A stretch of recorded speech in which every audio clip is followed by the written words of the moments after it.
పైకి రా, ఒక మాట చెప్తా, పైకి రా. కనిపిస్తుందా? భద్రాచలం పట్టణ ప్రజలందరికీ, ఓటర్లందరికీ నా యొక్క చిన్న విన్నపం. భద్రాచలం పట్టణమే కాకుండా రాష్ట్ర వ్యాప్తంగా ఇప్పుడు ప్రస్తుతం గ్రామ పంచాయతీ ఎన్నికలు జరుగుతున్నాయి. ఆ కార్యక్రమంలో భాగంగా అనేక మంది నాయకులు, కార్యకర్తలు, ఇతర అభ్యర్థులందరూ కూడా ఓటుకు నోటు ఇస్తూ అక్రమ పందాలు గెలవాలని ప్రయత్నం చేస్తూ ఉన్నారు.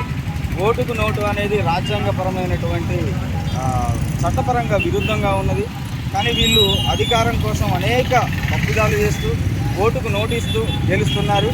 నేను ఒకటే ఛాలెంజ్ చేయదలుచుకున్నాను, ఎవరికైనా దమ్ము ధైర్యం ఉంటే భద్రాచలంలో అంబేద్కర్ గారి విగ్రహం దగ్గరికి వచ్చి, లేకుంటే ఏ ప్రాంతంలోనైనా ఆ స్థాయిలో ఉన్న అంబేద్కర్ గారి విగ్రహాల వద్దకు వచ్చి, మేము డబ్బులు పంచము, మేము ఓటుకు నోటియము, ఓటర్లను ఎటువంటి ప్రలోభాలకు గురి చేయమని రాజ్యాంగం సాక్షిగా, అంబేద్కర్ గారి సాక్షిగా ప్రమాణం చేసి వీళ్ళకి దమ్ముంటే ఎన్నికల్లో పోవాలి, ఓట్లు అడగాలి. అంతేగాని వీళ్ళు ఇష్టం వచ్చినట్లు డబ్బులు పంచుకుంటా మేము ఓట్లు అడుగుతాము, నోట్లు ఇస్తాము అనే ఆ గెలుపు సరైనది కాదు.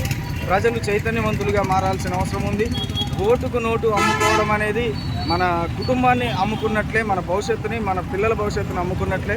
కావున తప్పనిసరిగా ప్రజలందరూ ఓటుపై అవగాహన పెంచుకోవాలని, ఎవడైతే ఓటుకి నోటు ఇస్తాడో వాడిని దొంగగా చూసి వాడికి ఓటు వేయకుండా ఉండాలని, మీ మీ బిడ్డల భవిష్యత్తు కోసం సరైన నాయకుడిని ఎన్నుకోవాలని కోరుకుంటున్నాను.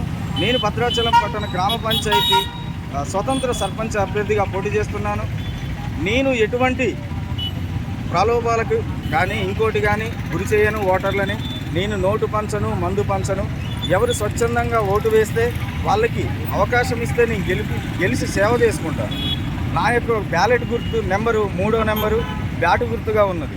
కావున ఎవరైనా సరే ఓటర్లందరూ దయచేసి ఒకసారి ఆలోచించి నిజమైన అభ్యర్థికి ఓటు వేసి గెలిపించి మీ ప్రాంత అభివృద్ధిని కాంక్షించాలని కోరుతున్నాను. జై భీమ్, జై భారత్.